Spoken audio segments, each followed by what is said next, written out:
तो दोस्तों without wasting a second हम यहाँ पे पहली कंपनी को डिस्कस कर लेते हैं जो कि है एफएल इंडिया। एफएल ग्रुप से बिलोंग करती है और कंपनी के Q2 के नंबर आ चुके हैं। तो कल मार्केट ओपन जब होगा तो यहाँ पे इस कंपनी के स्टॉक प्राइस में हमें इनके रिजल्ट का इम्पैक्ट देखने को मिलेगा।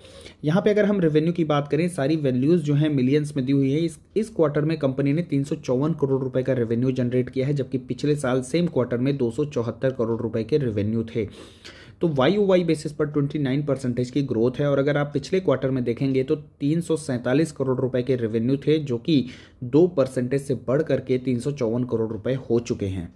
कंपनी की अगर हम एबिटा मार्जिन की बात करें तो आप देख सकते हैं 20.3% के एबिटा मार्जिन इस क्वार्टर में निकल के आए हैं। पिछले साल सेम क्वार्टर में 19% के थे और पिछले क्वार्टर की बात करें तो 19.8% के एबिटा मार्जिन है।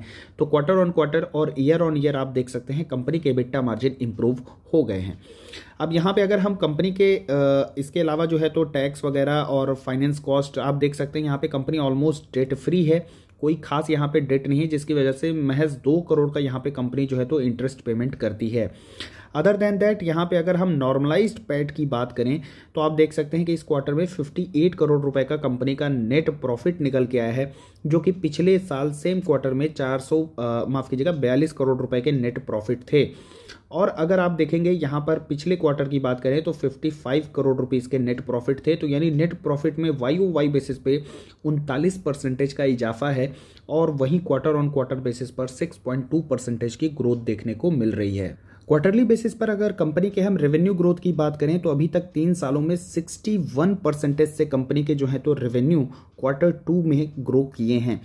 इसके अलावा एक इंपॉर्टेंट पॉइंट आप यहाँ पे नोट्स कर सकते हैं, ये कंपनी का Q4 है और हर बार आप देखेंगे कंपनी के Q4 में हमें जो है तो गिरावट देखने को मिलती है। Q1, Q2, Q3 अच्छे होते हैं, लेकिन उसके बाद जब Q4 आता है तो वहाँ पे कंपनी का जो रेवेन्यू है वो थोड़ा सा गिर जाता है। इसका फ़ायदा आप जो है उसमें ले सकते हैं अगर कभी स्टॉक में एंट्री लेना है, या फिर उस पॉइंट से आप अपनी स्ट्रेटजी जो है इस Q4 के हिसाब से आप बना सकते हैं। इसके अलावा अगर कंपनी के एबिटा ग्रोथ की बात करें तो 42% की है, तो वहीं अगर कंपनी के हम प्रॉफिट ग्रोथ की बात करें तो वो भी 55% का है। कंपनी का मेन बिजनेस यहाँ पे CPCU बिजनेस है, यानी कि कॉस्ट पर कन्वर्टेड यूजर। यहाँ पे कंपनी जो है तो मोबाइल एडवर्टाइजमेंट के थ्रू कार्य करती है और जितने ज़्यादा वो यूजर्स को जो है तो कन्वर्ट करती है एडवर्टाइजमेंट के थ्रू, उससे कंपनी का रेवेन्यू जनरेट होता है। और यहाँ पे आप देख सकते हैं कि इनके इस बिजनेस में पर यूजर जो ग्रोथ है, कन्वर्टेड यूजर ग्रोथ, वो 51% CAGR से रही है। रिजल्ट के बाद मैनेजमेंट की कमेंट्री काफ़ी इंपॉर्टेंट हो जाती है। यहाँ पे आप देख सकते हैं कि मैनेजमेंट का कहना है कि इन्होंने हाईएस्ट क्वार्टरली जो रेवेन्यू रन रेट है और हाईएस्ट कन्वर्जन है और हाईएस्ट एबिटा, सारा सब कुछ इसी क्वार्टर में जो है तो अचीव कर लिया है despite the ongoing global headwinds. तो यहाँ पे ग्लोबली काफ़ी ज़्यादा इश्यूज चल रहे हैं। अल्फाबेट के हमने नंबर देखे थे, गूगल की बात करें तो गूगल के नंबर जो है तो थोड़े से एडवर्टाइजमेंट बेसिस पर नंबर जो है तो थोड़े से पुअर आए थे। तो एक वहाँ पे कयास लगाए जा रहे थे कि शायद एफएल के भी नंबर उस हिसाब से खराब हो सकते हैं। तो जिस तरीके से हेडविंड्स अभी मार्केट में चल रहे थे, उसके बावजूद यहाँ पे कंपनी ने काफ़ी अच्छा यहाँ पे अपना बिजनेस का रनअप दिखाया है। कंपनी के अगर हम ईयरली परफॉर्मेंस की भी बात करें तो आप देख सकते हैं रेवेन्यू में बहुत ही शानदार इजाफा हो रहा है, बहुत ही फास्ट ग्रोइंग ये कंपनी है। इनफैक्ट अगर आप यहाँ पे क्वार्टर ऑन क्वार्टर नंबर की बात करें तो वहाँ पे भी आप देखेंगे कि कंपनी काफ़ी अच्छा यहाँ पे जो है तो नंबर्स पोस्ट करती आई है। रेवेन्यू फ्रंट पे भी आप देख सकते हैं क्वार्टरली बेसिस पर भी यहाँ पे कंपनी एक अच्छा ग्रोथ दिखाती आई है। वैल्यूएशन की बात करें तो कंपनी को लिस्ट हुए ज़्यादा टाइम हुआ नहीं है। यहाँ पे सितंबर 2019 में कंपनी लिस्ट होती है, तब से लेकर के अभी तक अगर आप देखेंगे तो कंपनी का जो मीडियन पी रहा है वो 77 का रहा है और फिलहाल स्टॉक जो है तो अपने मीडियन पी से काफ़ी नीचे ट्रेड कर रहा है। शेयर होल्डिंग पैटर्न की बात करें तो स्ट्रॉन्ग प्रमोटर होल्डिंग हमें देखने को मिल रही है, ऑल्दो यहाँ पे प्रॉफिट बुकिंग जो है तो वो हमें देखने को मिली है। डिस्पाइट दैट यहाँ पे अगर आप बात करें हम यहाँ पे FIIs की, तो FIIs ने भी समय समय पर यहाँ पे जो है तो प्रॉफिट बुकिंग की है। आप देख सकते हैं 18% से ये जो है तो, हालांकि काफ़ी ज़्यादा हमें सेल ऑफ देखने को मिला है FIIs की वजह से। May be one of the reason ये है कि यहाँ पे भी हमें सेल ऑफ देखने को मिला और प्रॉफिट बुकिंग देखने को मिली है। लेकिन DIIs की बात करें तो उनका स्टेक जो है तो अभी इस क्वार्टर में बढ़ गया है, जो कि 9.13% का हो चुका है। टेक्निकली अगर बात करें तो चार्ट पैटर्न काफ़ी अच्छा है। यहाँ पे आप देखेंगे स्टॉक प्राइस एकदम अप मूवमेंट पर है और यहाँ पे लोअर बॉटम जो है स्टॉक बनाता आया है। यहाँ पर उसने बनाया था लगभग 770 के आसपास पे और यहाँ पे जो बनाया था वो लगभग 874 के हिसाब से। तो अगला अगर आप बॉटम एक्सपेक्ट कर सकते हैं तो इसका मेरे हिसाब से लगभग 1000 या फिर 970 के आसपास यहाँ पे इसका नेक्स्ट बॉटम अगर कभी आता है तो वो आप यहाँ पे एक्सपेक्ट कर सकते हैं। फिलहाल करंट मार्केट प्राइस की बात करें तो जो लोग इंटरेस्टेड हैं, जो इस बिजनेस पे एंटर करना चाहते हैं, अगर आपका यहाँ पे नज़रिया जो है 3 साल का है एटलीस्ट, तो आप चाहें तो इस करंट प्राइस पर भी इस स्टॉक में एंट्री ले सकते हैं। वैल्यूएशन काफ़ी अट्रैक्टिव है और कंपनी एक हाई ग्रोथ की कंपनी है। अगले स्टॉक की बात करें तो वो है विनती ऑर्गेनिक। आप यहाँ पे देख सकते हैं लिस्टिंग होती है स्टॉक की, उसके बाद तेजी देखने को मिलती है और फिर ये स्टॉक जो है तो लगभग 80% तक करेक्ट हो जाता है।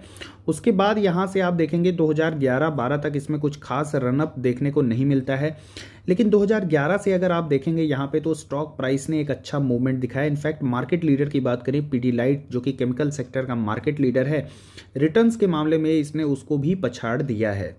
कल मार्केट आवर्स में कंपनी के क्वार्टरली रिजल्ट अनाउंस हुए थे, उसके बाद स्टॉक जो है तो 5% की तेजी दिखा दिया था। इंस्टेंट यहाँ पे तेजी देखने को मिली थी और फिर सडन ही हमें यहाँ पे प्रॉफिट बुकिंग भी देखने को मिली है। कंपनी के एक बार हम रिजल्ट को देख लेते हैं। आप देखेंगे YoY बेसिस पर कंपनी के जो क्वार्टरली रिजल्ट हैं, रेवेन्यू में हमें 51% की ग्रोथ देखने को मिल रही है। 374 करोड़ रुपए से बढ़ करके यहाँ पे जो रेवेन्यू हो गए हैं वो लगभग 566 करोड़ रुपए हो चुके हैं।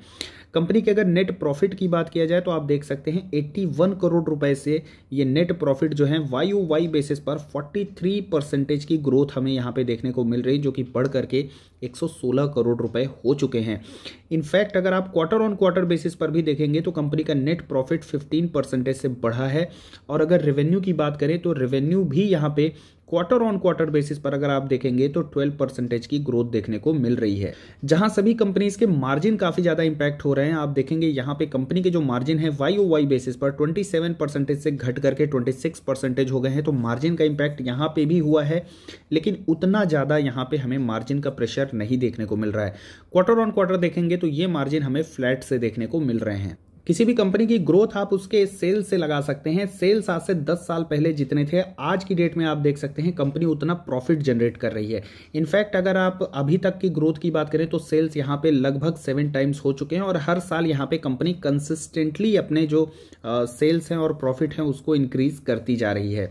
यहाँ पे अगर ग्रोथ की अगर हम बात करें 10 साल में, 5 साल में, 3 साल में यहाँ पे कंपनी जो है तो डबल डिजिट में सेल्स को ग्रो कर रही है और प्रॉफिट भी वैसे ही ग्रोथ के ट्रैक पर हमें देखने को मिल रहे हैं। ऑल्दो पिछले 3 साल की बात करें तो कोविड की वजह से ये एक डिप आपको देखने को मिलेगा।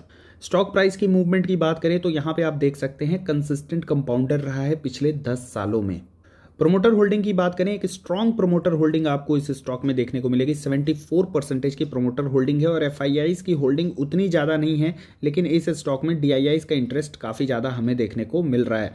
ऑल्दो पिछले क्वार्टर में FIIs ने अपनी होल्डिंग को बढ़ाया है तो DIIs ने अपनी होल्डिंग को कम किया है। स्टॉक के PE की बात करें तो 50 का है। कंपनी ऑलमोस्ट यहाँ पे डेट फ्री है, आप देख सकते हैं डेट टू इक्विटी रेशियो। और अगर डेट की बात करें तो महज 1 करोड़ का है। कंपनी के पास रिजर्व यहाँ पे ऑलमोस्ट 2000 करोड़ रुपए के हैं, तो डेट एज सच कोई यहाँ पे बहुत बड़ा इशू नहीं है। ऑल टाइम हाई से बात करेंगे तो यहाँ 16% के करेक्शन पर अवेलेबल है। तो ऑल टाइम लो से अगर हम देखें, मतलब 52 वीक लो से बात करें तो वो 18% के अपसाइड पर देखने को मिल रहा है। इस कंपनी की खास बात की बात करें तो आइबुप्रोफिन की अगर हम बात करें तो यहाँ पे ग्लोबल मार्केट शेयर इसके पास 65% है। ध्यान दीजिएगा ये पूरा ग्लोबल मार्केट शेयर है, यहाँ पे इंडियन मार्केट शेयर की बात नहीं कर रहे हैं। तो यानी कि कंपनी जो है तो ग्लोबली इस सेगमेंट पर मार्केट लीडर आपको देखने को मिलती है। उसके अलावा अगर बात करें ATBS तो यहाँ पे भी कंपनी का ग्लोबल मार्केट शेयर जो है तो वो 65% है। इसके अलावा कंपनी की अगर हम प्रोडक्ट सिलेक्शन की बात करें तो नीश केमिकल प्रोडक्ट्स में यहाँ पे कंपनी कार्य करती है, जिस पर रिटर्न ऑन इन्वेस्टमेंट लगभग 15 से 20% का रहता है। तो फंडामेंटली यहाँ पे कंपनी काफी अच्छी है। वैल्यूएशन वाइज बात करें तो यहाँ पे 5 साल का जो यहाँ पे इनका मीडियन पी है वो 38 का है और करंट पी जो स्टॉक का है वो 50 का चल रहा है। 10 साल की अगर बात करें तो मीडियन पी 30 का रहा है, फिलहाल 50 का इसका स्टॉक का पी चल रहा है। और 3 साल के हिसाब से भी देखें तो मीडियन पी 55 का है, लेकिन करंट पी जो है तो वो 50 का चल रहा है। यानी 30 साल के माफ कीजिएगा 3 साल के अगर हम वैल्यूएशन के हिसाब से बात करें तो यहाँ पे वैल्यूएशन कंफर्ट है, बट 5 ईयर और 10 ईयर के हिसाब से वैल्यूएशन कंफर्ट नहीं हो रहे हैं। टेक्निकली चार्ट पैटर्न की बात करें तो एक अप ट्रेंड में ये स्टॉक ट्रेड कर रहा है और यहाँ पे भी आप अगर आप देखेंगे जिस बॉक्स पर ये ट्रेड कर रहा है वो चैनल भी अप ट्रेंड पे आपको ट्रेड करता हुआ देखने को मिलेगा। यहाँ पे पिछली बार जो है तो 1700 के आसपास यहाँ पे इसने सपोर्ट लिया था, उसके बाद यहाँ देखेंगे आप 1800 के आसपास इस स्टॉक ने सपोर्ट लिया और यहाँ पे आप देखेंगे तो 1900 के आसपास यहाँ पे इस स्टॉक ने सपोर्ट लिया है। तो यहाँ पे लोअर बॉटम माफ कीजिएगा हायर लोज जो हैं और यहाँ पे हायर हाइज आपको देखने को मिलेंगे। करंट मार्केट प्राइस के हिसाब से अगर बात करें तो स्टॉक को करंट मार्केट प्राइस पर अपने कोर पोर्टफोलियो में जगह दिया जा सकता है फॉर द लॉन्ग टर्म। और अगर ये स्टॉक आपको 1750 या फिर 1500 के लेवल पर मिले तो इन लेवल्स पर आप चाहें तो इसमें इस स्टॉक को अच्छे क्वांटिटी पर जो है तो एक्यूमुलेट कर सकते हैं। तो साथियों आज की वीडियो में बस इतना ही। कंटेंट इन्फॉर्मेटिव लगा हो, यूजफुल लगा हो, वीडियो को लाइक कर सकते हैं। Do not forget to subscribe our channel. Thanks for watching the video.